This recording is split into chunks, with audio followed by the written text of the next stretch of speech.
Hello everyone and welcome to a new video from Your Overwatch. I'm Eddie the Chump, and today we're going to be talking about a recent interview that Tim Ford, the lead software engineer for the Overwatch team at Blizzard, gave to a website called Invent Global. In this interview, he was asked various questions about the recent Archives event, as well as a few key inquiries about role queue, group play, and other solutions to the challenges of PvP matchmaking in Overwatch. He did also go on to talk a tiny bit about the Symmetra rework, so I'll throw that in as well. But primarily we're going to focus on the matchmaking portions of the interview, as the answers he gives are more revealing than they appear at first glance. Now, we've made our position about these topics quite clear on this channel, and I want to note the gameplay in the background as it helps provide some context. In this game, Liam, FREEDO and myself are playing in a 3-stack against a much larger group of 5. What is very evident is that the other players we have on our team are of a higher MMR level than the unfortunate stack on the other team, a direct result of how the matchmaker works against large groups and de-incentivizes that mode of playing. Considering some of the answers Tim gives in this interview, the gameplay works well as a counterbalance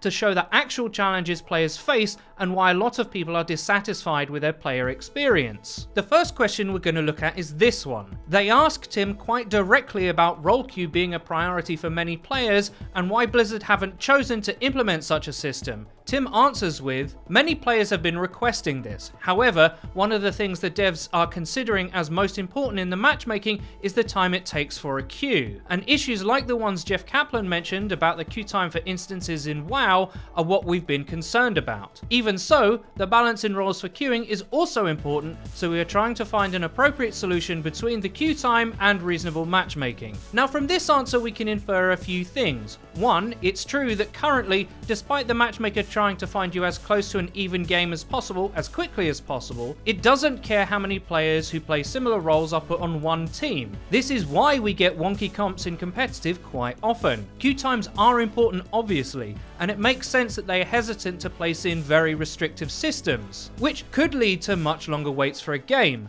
particularly for DPS players, as there's many more of them than tank and supports. But one has to ask the question, is it better to get matched quickly into a game where, because of the hero pools of your teammates, a real team comp is very unlikely, leading to arguments and most likely a loss, which is both frustrating and potentially a complete waste of time? Or wait longer, depending on what role you queue for a game which hopefully is of much higher quality? I think the feeling like a lot of matches are just unwinnable because of the randomness inherent in who you get and what they play is a big reason why people don't enjoy ranked all that much. It also contributes to why people tend to pick for themselves stubbornly anyway. Why should a player flex for the good of the team if no one else is prepared to as well? The next question is a follow-up to that, mentioning that Jeff has previously talked about group play being the real answer to the role imbalance problem, but that finding teammates isn't easy, and if they'd ever thought about adding tools to help with this, like the Battle.net channel system from StarCraft 1. Tim replies thusly, "I've seen Jeff Kaplan's interview, and I, just like him,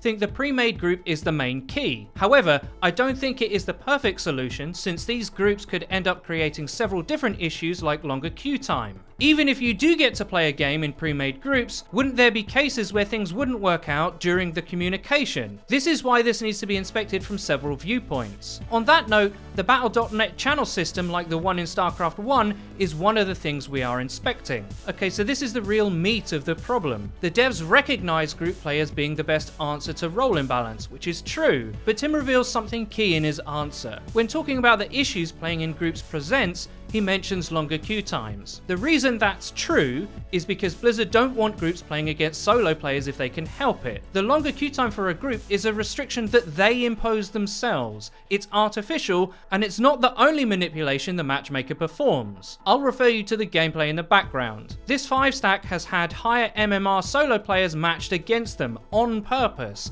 and they had to wait longer to even get matched in the first place. The reason people don't choose to play this way isn't due to a lack of tools that help them find groups, or barriers in communication which more channel tools would help with, but because it's systemically unrewarding. The game actively de-incentivizes players to play this way. Playing in a group is the worst way to rank up or achieve success in many ways, because of who the game matches you with. Everything else is a side issue. More LFG tools will not help if the systemic barriers to team play stay in place. Stacks need to be able to play against everyone, and at their own MMR. Now, some people are opposed to that, as they feel it's unfair on solo players, or that it's somehow somehow equates to boosting. But here's what we think will happen if that were to occur. Competitive would become much more like a serious ranked mode, with players seeking out friends or using LFG tools to get in stacks and play the game how it's designed to be played. The players that still wanted to play on their own could do so, but they would either have to learn to adapt and flex properly or be punished by superior team play, exactly like how a ranked mode should function. What is certainly true is that we can't continue with how it is now.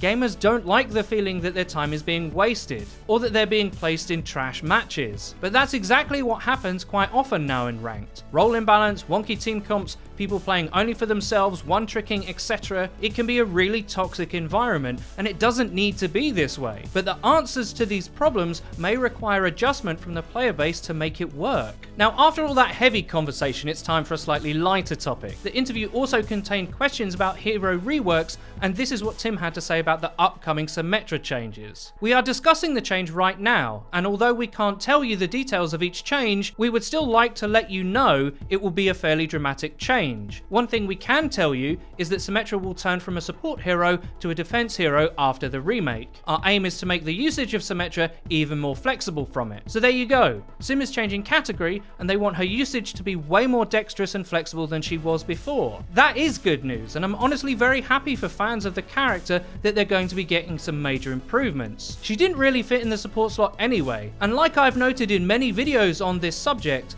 they could get really creative with her as her lore allows for some amazing possibilities. I'm actually really excited to see the new Symmetra, to be honest, and I never thought I'd say that. Now, I know you guys will have plenty to say about the topics I've covered in today's video, so I look forward to reading your comments down below. I really hope you enjoyed the video. If you did, please don't forget to leave a rating. If you never want to miss another video of ours again, please click the bell icon next to the subscribe button on our channel to join the notification squad. You'll be in great company. And finally, please follow the Your Overwatch Twitter. It's where you can find updates about new videos and other cool stuff. I've been Eddie the Chump, and until next time.